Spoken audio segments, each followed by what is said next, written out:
नमस्कार।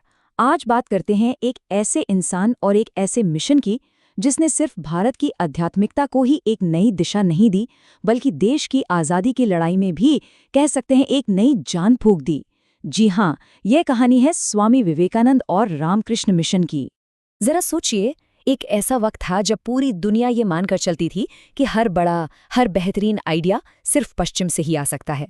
अब ऐसे माहौल में भारत से एक आवाज़ उठती है, और ऐसी उठती है कि पूरी दुनिया को रुककर सुनना पड़ जाता है। सवाल ये है कि वो आवाज़ थी किसकी? तो ये कहानी शुरू होती है साल 1893 में। जगह थी अमेरिका का एक बहुत ही हलचल भरा शहर शिकागो। यहाँ पर हो रहा था विश्व धर्म संसद का आयोजन, मतलब एक ऐसा ऐतिहासिक मंच जहाँ दुनिया भर के बड़े बड़े आध्यात्मिक नेता अपने विचार साझा करने के लिए जमा हुए थे।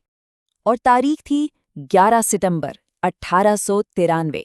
ये वो दिन था जब भारत की एक युवा आवाज ने दुनिया को हमेशा हमेशा के लिए बदलकर रख दिया। जी हाँ, वो आवाज थी स्वामी विवेकानंद की। और कमाल की बात देखिए, उनके सिर्फ पहले भाषण के बाद ही न्यूयॉर्क हेराल्ड जैसे बड़े अखबार ने उन्हें उस संसद की सबसे बड़ी हस्ती बता दिया। सच में ये कोई मामूली बात नहीं थी। तो सवाल ये उठता है कि विवेकानंद का असर इतना गहरा क्यों पड़ा? देखिए, उन्होंने पश्चिमी दुनिया को वेदांत दर्शन से मिलवाया, उसके तर्कसंगत और सार्वभौमिक रूप से। उन्होंने ये साफ कर दिया कि भारत के पास दुनिया को देने के लिए सिर्फ मसाले और रेशम ही नहीं है, बल्कि उससे कहीं ज्यादा गहरा आध्यात्मिक ज्ञान भी है। लेकिन विवेकानंद के ये जो क्रांतिकारी विचार थे, ये आए कहाँ से? इनका सोर्स क्या था? तो इसका जवाब मिलता है उनके गुरु श्री रामकृष्ण परमहंस के बहुत ही सरल लेकिन उतने ही गहरे उपदेशों में। श्री रामकृष्ण का जो दर्शन था वो कमाल का था, एकदम सरल और साथ ही बहुत गहरा। वो कलकत्ता के पास दक्षिणेश्वर मंदिर में एक पुजारी थे। उन्होंने असल में वेदांत के सार्वभौमिक संदेश को जिया। उनका मानना था कि सभी धर्म असल में एक ही सच तक पहुंचने के अलग अलग रास्ते हैं। उनका पूरा फोकस इंसान के आध्यात्मिक विकास पर था, और उनका एक सपना था कि वो ऐसे संतों का एक समूह तैयार करे जो इस संदेश को पूरी दुनिया तक पहुंचा सके। तो कह सकते हैं कि श्री रामकृष्ण ने एक आध्यात्मिक नींव रखी, और स्वामी विवेकानंद ने उस नींव पर एक ऐसी इमारत खड़ी कर दी, एक ऐसा आंदोलन खड़ा कर दिया जिसने विचारों को एक्शन में बदल दिया। चलिए देखते हैं कि ये बदलाव असल में दिखता कैसा था। यहाँ पर ना गुरु और शिष्य के नजरिए का एक बहुत ही दिलचस्प संगम देखने को मिलता है। एक तरफ थे रामकृष्ण, जिन्होंने अंदर के त्याग और धार्मिक मोक्ष पर जोर दिया, इसी को वेदांत कहा गया। दूसरी तरफ विवेकानंद ने इसी दर्शन को बाहरी दुनिया में लागू किया। कैसे? सामाजिक सेवा और इंसानों की मदद के जरिए। उन्होंने सिखाया कि भगवान की असली सेवा तो भूखे और दुखी इंसान की सेवा करने में है, और यही जो नया क्रांतिकारी विचार था, ये कहलाया नव वेदांत।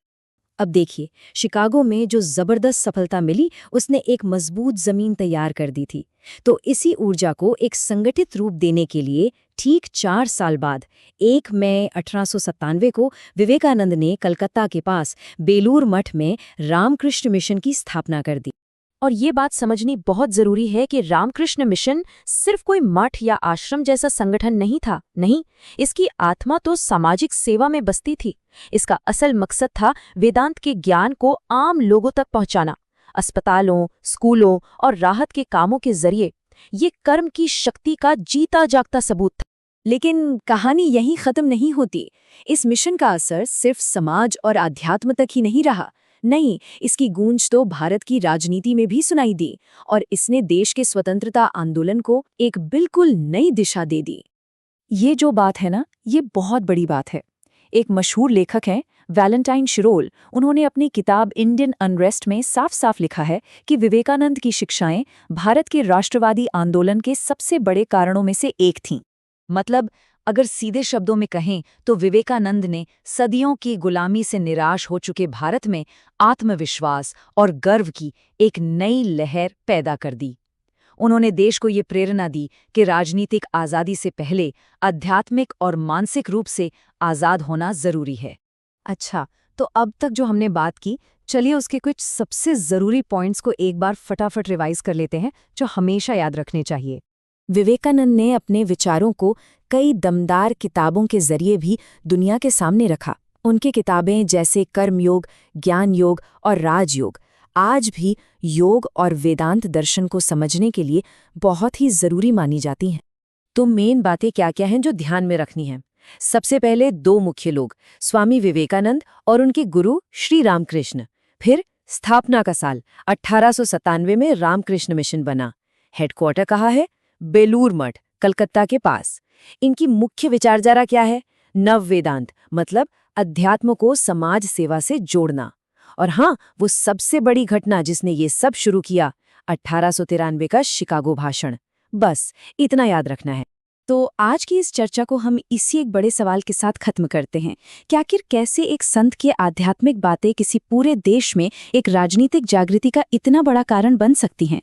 ये सवाल सच में हमें विवेकानंद के प्रभाव की गहराई के बारे में सोचने पर मजबूर करता है।